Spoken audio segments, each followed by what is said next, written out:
Okay, so here's the next step. So what I've done is I've taken the printout and I simply took it and I cut it on the dotted line.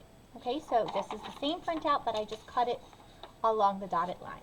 Now what we're going to do is we're going to place this underneath to trace it.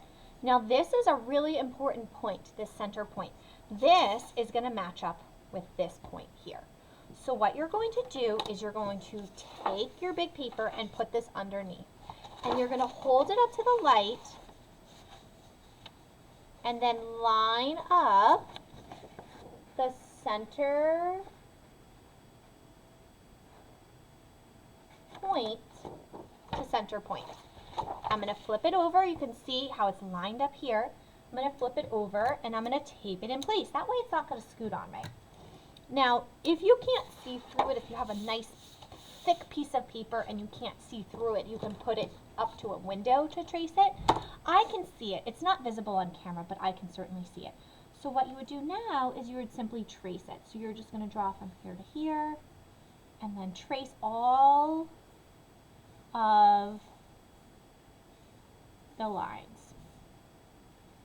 You probably guessed what you're going to do to trace the other side. Now just for time's sake, I'm only going to trace one side.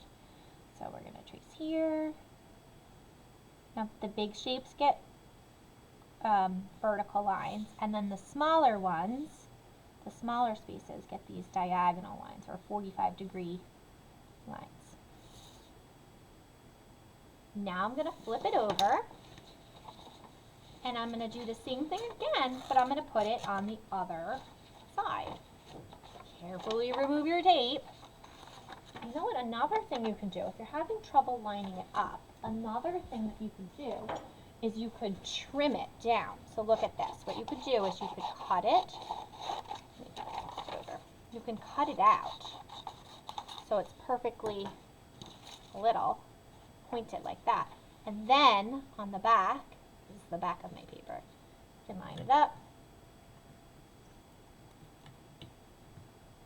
and tape it down again.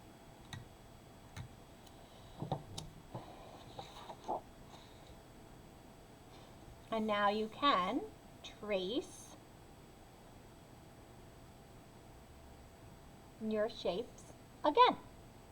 That's all you're going to do.